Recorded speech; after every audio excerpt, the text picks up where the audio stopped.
Cyber crime करून कोट्यवधी रुपयांचा मलिदा मिळत असल्यानं आता गुन्हेगार नवनवीन युक्त्या शोधून नागरिकांची फसवणूक करतायत। याबाबत सतर्क राहण्याचं शासनाकडून सांगितलं जात असताना घरात एकट्या दुकट्या राहणाऱ्या ज्येष्ठ नागरिकांनी सायबर क्राईमबाबत जागरूक राहावं यासाठी कोपरी पोलिसांनी विधायक उपक्रम राबवलाय। ज्येष्ठ नागरिकांच्या घरी जाऊन सायबर क्राईम गुन्हे कसे होतात आणि यापासून आपली फसवणूक होणार नाही या संदर्भात पोलीस प्रबोधन करत आहेत।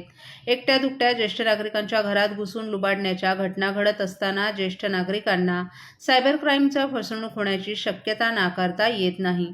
सायबर क्राईमपासून ज्येष्ठ नागरिकांचं संरक्षण करण्यासाठी त्यांना सायबर जागरूकता वाढवणं महत्त्वाचं आहे। त्यामुळे कोपरी पोलिसांनी स्वतःच्या हद्दीत एकटे दुकटे राहणाऱ्या ज्येष्ठ नागरिकांना सायबर गुन्हे कसे घडतात याविषयी जनजागृतीपर माहिती देण्याचं काम सुरू केलं असल्याची माहिती वरिष्ठ पोलीस निरीक्षक निशिकांत विश्वकार यांनी दिली आहे।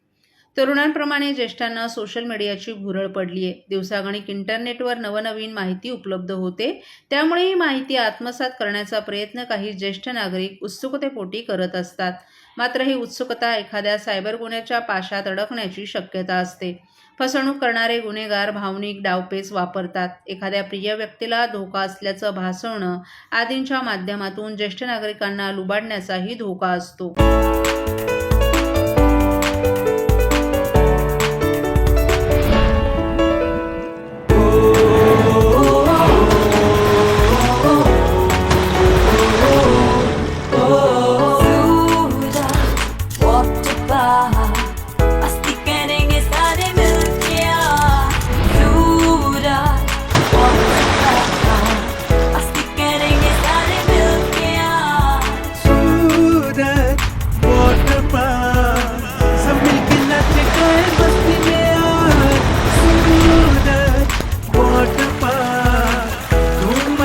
सब मिलके आज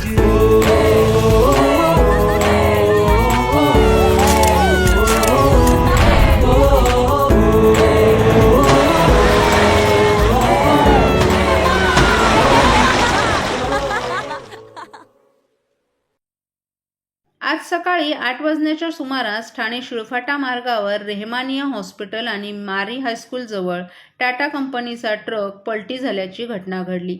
या अपघातात कोणालाही दुखापत झाली नाही, मात्र ट्रकमधील 21 टन ऑइल रस्त्यावर सांडल्यानं वाहतुकीवर मोठा परिणाम झाला। हा ट्रक वसईहून बेंगळुरूकडे जात असताना चालक गुरमुख सिंग यांचं वाहनावरील नियंत्रण सुटल्यानं हा अपघात घडला। हेल्पर हरप्रीत सिंग देखील ट्रकमध्ये उपस्थित होता। या अपघाताची माहिती मिळताच शहर वाहतूक पोलीस, आपत्ती व्यवस्थापन कक्ष, अग्निशमन दल आणि बचाव पथक घटनास्थळी दाखल झालं। रस्त्यावर तेल सांडल्यानं वाहतूक 3 तास मंदावली। आपत्ती व्यवस्थापन पथक आणि अग्निशमन दलानं रस्त्यावर माती टाकून परिस्थिती नियंत्रणात आणली।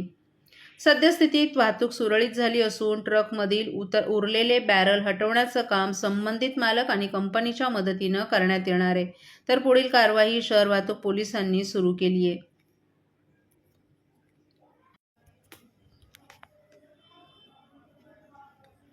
ठाणे परिवहन सेवेचं तिकीट मेट्रो आणि बेस्टमध्येही चालणार असल्याचं एकच तिकिटावर ठाणेकरांना मुंबई महानगर प्राधिकरण हद्दीत प्रवास करणं सोपं जाणार आहे।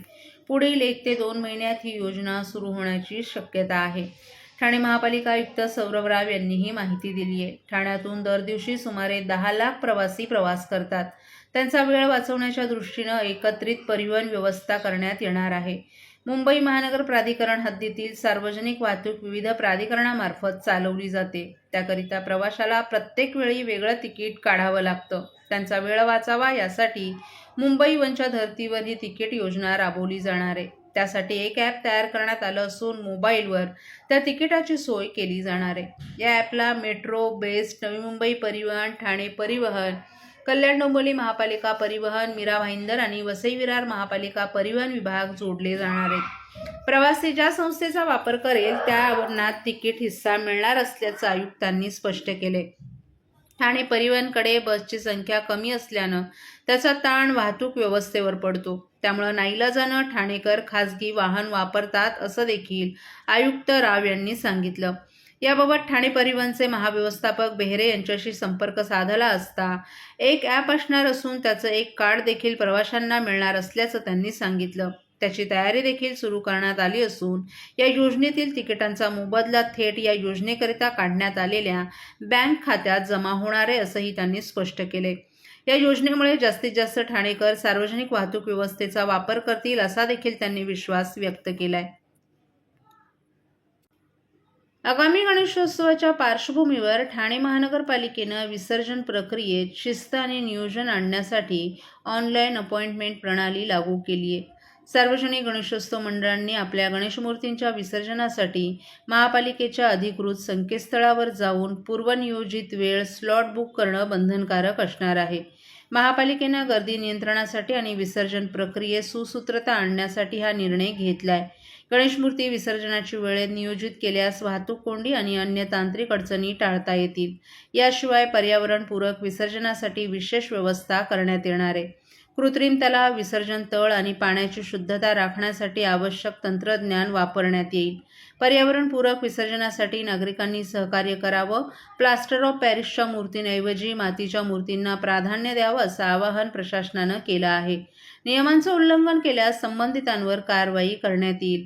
गणेशोत्सव हा भक्ती आणि परंपरेचा सण आहे, मात्र त्यासोबत जबाबदारीचं भान ठेवून नागरिकांनी आणि मंडळांनी सहकार्य करावं असं आवाहन महापालिकेनं केलं आहे.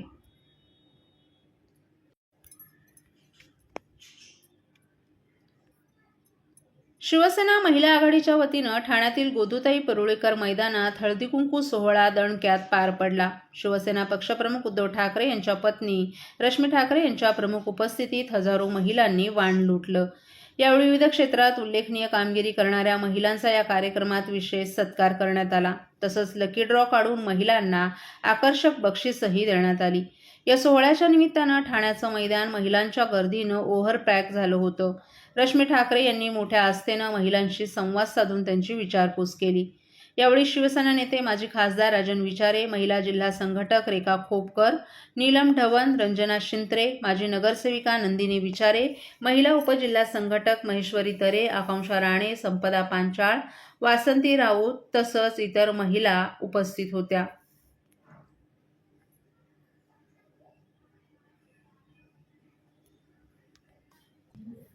कोपरी येथे सिद्धेश अभंगे फाउंडेशन या संघटनेच्या वतीनं आयोजित करण्यात आलेल्या क्रिकेट सामन्यात आयोजक आणि संघांमध्ये तुफान राडा झाल्याचा प्रकार समोर आलाय.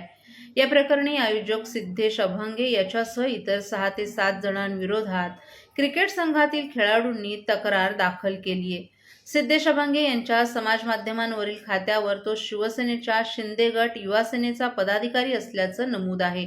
आयोजकांमार्फतही संघाच्या काही खेळाडूंविरोधात तक्रार दाखल केली. त्यानुसार कोपरी पोलीस ठाण्यात परस्पर विरोधी गुन्हे दाखल झालेत. कोपरी येथील मैदानात 2 ते 5 फेब्रुवारी या दरम्यान सिद्धेश अभंगे फाउंडेशनतर्फे क्रिकेट सामन्याचं आयोजन करण्यात आलं. या सामन्यावेळी क्रिकेट संघातील काही खेळाडूंचं आयोजकांनी दिलेल्या निर्णयावरून वाद झाले. या वादाचं पर्यवसन हाणामारीत झालं. दरम्यान घटनेची माहिती कोपरी पोलिसांना मिळाल्यानंतर पोलिसांनी आयोजक आणि खेळाडूंना ताब्यात घेतलं. या प्रकरणी दोन्ही गटाविरोधात धक्काबुक्की केल्याप्रकरणी परस्पर गुन्हे दाखल झालेत. सिद्धेश अभंगे याच्या समाज माध्यमावरील खात्यावर तो शिंदे गटाच्या युवा सेनेचा पदाधिकारी असल्याचा उल्लेख आहे. महाराष्ट्रातील भगिनींना आधार देणारी राज्य शासनाची मुख्यमंत्री माझी लाडकी बहीण योजना. या योजनेअंतर्गत अल्प उत्पन्न गटातील 21 ते 65 वयोगटाच्या भगिनींना मिळणार दरमहा 1500 रुपयांची मदत. अर्ज करण्यासाठी 31 ऑगस्ट 2024 पर्यंत मुदतवाढ. कुटुंबाचं वार्षिक उत्पन्न 2.5 लाख रुपयांपेक्षा कमी असलेल्या महिला पात्र.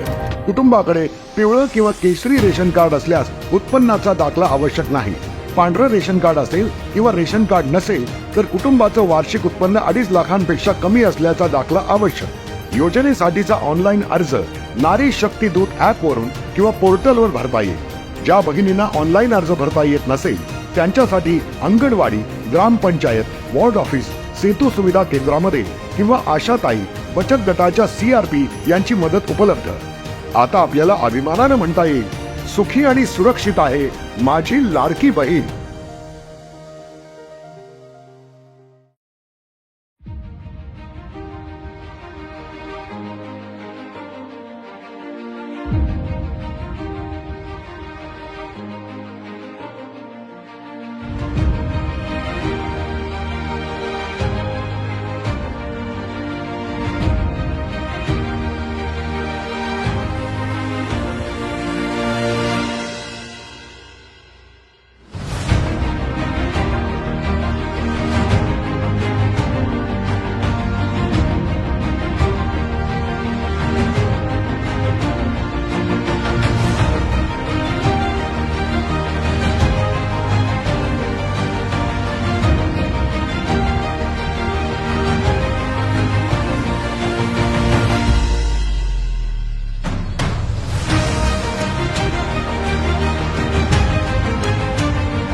वर खालीही होतच असतात, परंतु या राज्यात लाडक्या बहिणींचा लाडका भाऊ ही माझी ओळख निर्माण झाली आहे.